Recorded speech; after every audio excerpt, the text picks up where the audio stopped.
Welcome guys to my newest video. My name is LookAtTheBacon and here I want to showcase a deck that is Amber Sapphire Hyper Aggro. I call it Anna Aggro. And yeah, in my opinion this deck is quite underappreciated. We have some negative feedback on the deck, especially for instance from Podcana. I love these guys over at Podcana and I follow them religiously.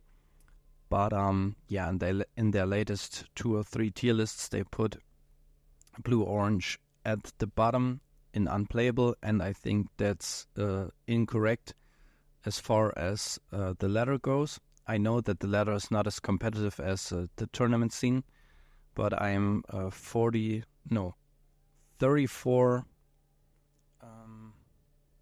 No, it was correct. 43-11 on Pixelborn right now. So it's roughly an 80% win rate currently. And yeah, this deck is very good against green. And therefore I want to explain the ins and outs of the decks.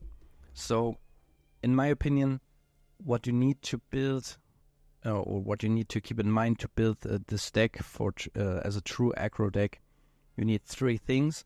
Firstly, good lore values, secondly, good synergies, and thirdly, a lot of draw.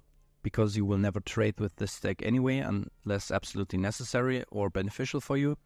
And therefore, you will mostly just quest for lore. And yeah, so as a little preface, I want to talk about cards that you definitely don't need in this deck. Like, the first one would be ramp cards, like Mickey Mouse or the small Grammatala, as it will stay at 4 or 5 ink the whole game anyway, and you will end the game around turn 6 or 7 anyway. Then intel, like the bare necessities, is not that important because it slows you down and basically wastes a turn. We always play to win, aka if the enemy doesn't have the correct answer. Then you don't need bigger minions that cost 7 or 8 or 9 ink, as you will have already ended the game by then more often than not. You don't need cost reduction cards like Pluto or Dog, as your stuff is cheap enough to drop everything you want fast enough anyway. And you also don't need draw for heal like Rapunzel or the Giulietta Madrigal, as your stuff doesn't have enough willpower to get healed anyway. It usually lives or dies. Also, uninkable cantrips aren't that liked like Baloo, etc., as your hand gets clogged up with uninkables and you don't want to be put into a corner. And 2 circumstantial cards that don't have high lore values on their own, like Piglet, because sometimes when you don't have a Simba and get traded efficiently, the Piglet will be trash and never get to a 3 lore value. So let's get into the deck list itself. We have 22 orange cards and 38 blue cards, and the MVP of the deck by far is Hans. He is basically a faster Merlin Goat and triggers nearly off of everything in our deck, like the Kida, the small Anna, the big Anna, the Aurora, etc. The second MVP is the small Anna. She's basically unkillable at 4 willpower, needing the enemy to double trade into her. Also, she will more often than not have the 2 lore, because we run so many other heroes in our deck that she will be enabled all the time anyway, like the Kida, the Lilu, the Simba, the Wendy, Aurora, Judy, Big Anna, Sisu, etc. The Caterpillar is often considered a bad card, but to have or not to have 3 lore is really important in this deck for an early push to around 10 or 11 lore. From then we can start our combo and OTK potential. Also, wasting removal, like for instance a Smash or a Brawl on this card, never feels good for the enemy and means that our Hans will live. Yeah, so don't sleep on this card and let people tell you it's bad. Big Anna is our combo or OTK enabler. Drop 2 of her, don't quest, and then kill the enemy with 1 final big lore turn. It works way more often than you would think, because it also buffs nearly all cards in the deck like Kida, Lilu, Simba, Wendy, Aurora, Judy, Big Anna, Sisu, etc. And big board clears like the big Sisu or B-Prep come too late more often than not. Then we have cards that refill your hand, of course, like the Grammatala, Sisu, and the Hades, or the Hades, so to say. These are there because you drop everything and then you need no cards, and so you have to curve out nicely. Also, I added 4 Develop Your Brains and 2 Nothing to Hide for card draw. I used to play, or I tested rather, 2 Pongos, but they didn't perform as well as I wanted them to. And so yeah, this is the current version.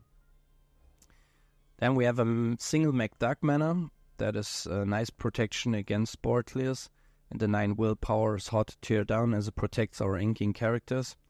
You even could include 1 or 2 more if you want. And if you desperately want to cut anything else. The Pascal is amazing in the mirror because it offers you great stats for the effect, and it trades favorably if you run into another Hyper Aggro deck. Also, the intel isn't bad. It's not that important, but we take it when we can get it. Judy is brain dead strong against any blue deck right now, no matter if it's blue steel or blue red, because of the many items that they play. And if you devour a quill, that's just perfect, and it slows them down so hard. And so yeah, I would definitely leave them at 2. Don't cut any of these. Maybe even play more than 2. That would be my advice. The Chernobog is an amazing mill protection, and of course, is great in the mirror or against other... Oh no, not in the mirror, excuse me, against control decks, because you will probably get board wiped if the game goes longer. Then he will be that cheap, and yeah, it's an amazing card. Maybe there's a world where you can include another one, but as of now, I'm running one, and it works just fine for me. There's an older version where I had 4 big Kidas, but right now they are too weak, and so I put in 4 Mufasas and 1 Perdita to honor the winner of Atlanta. We saw that the Mufasa is even working when he just draws 1-drops out of his effect, and so I think, yeah, this is a great inclusion. The Perdita is cuttable because she's uninkable and she's at 6 lore, but mostly we will stay at 4 or 5 anyway, so sometimes we don't get her out, and it's a dead card in hand. But yeah, if you can squeeze it in the 6th lore, then the 6th ink, then it's a good choice, because you can pull something very useful for you. So about your game plan. Your ideal structure against a late game control deck like blue-red or blue-steel is Lilo into small Anna, into Hans, into the big Anna. That's the most tempo, and that will most probably kill them.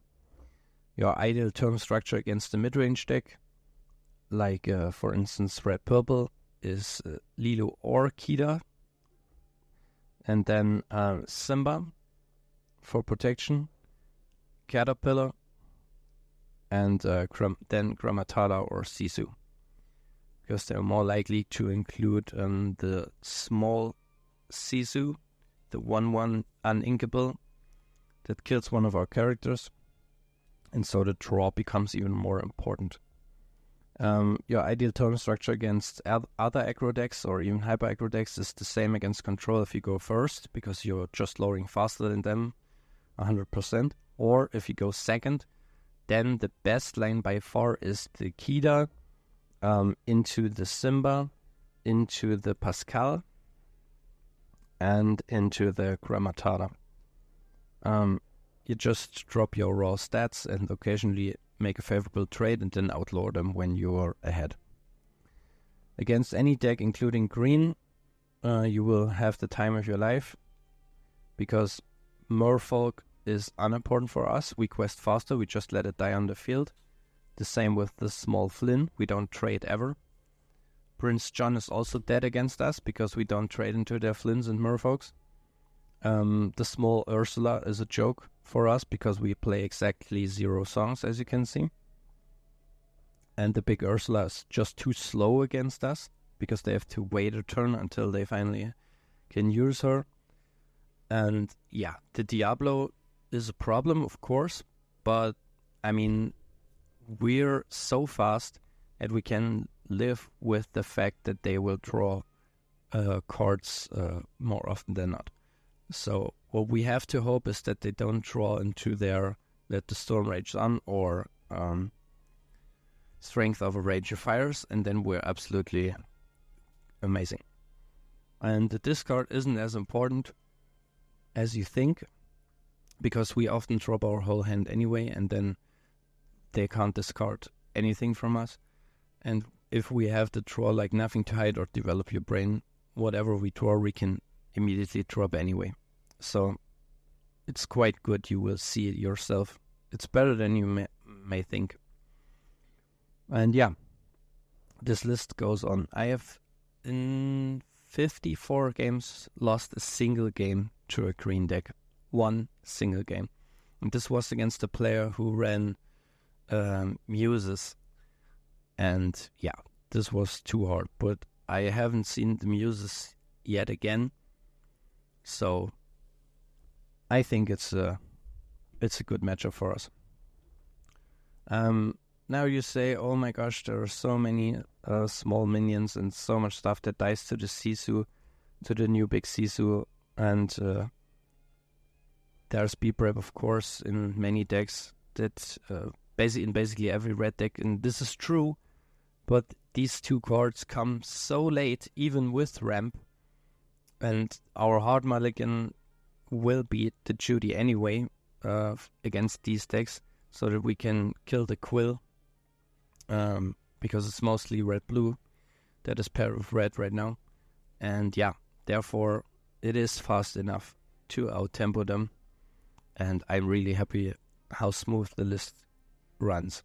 And even if we get board wiped, there are the Mufasas that will redeploy our board, and these small quick draws that will also immediately get something else on the board. So it's quite good overall. It's better than I would have imagined it myself anyway.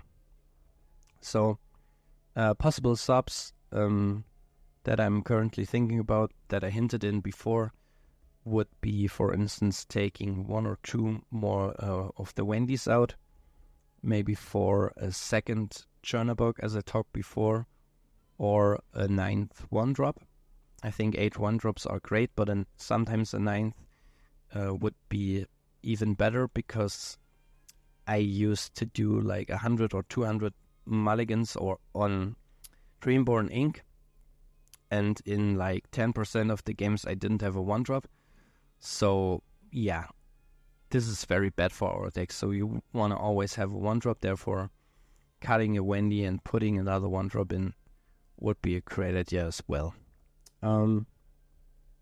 Also, as I said before, the Perdita or the Purdy is a little bit shaky, because we are more often than not going up to 6 ink. So yeah, you could think about cutting her, maybe for something like a Cogsworth, because the Cogsworth is amazing against an aggro and a mid-range deck, because it helps our minions to stay alive and to outtrade the enemy if we are going second. So yeah, that would be a possibility. And I had 2 copies before of it that won me the game on its own. So the Perdita is definitely cuttable, but right now I'm leaving it in personally, because I want to make it work in honor of the Atlanta winner. But we will see. That was it for the video. Good luck out there farming the meta. If you have any questions, just shoot me a comment under this video. And yeah, thanks for listening, guys. Until next time. That's Look at the Bacon.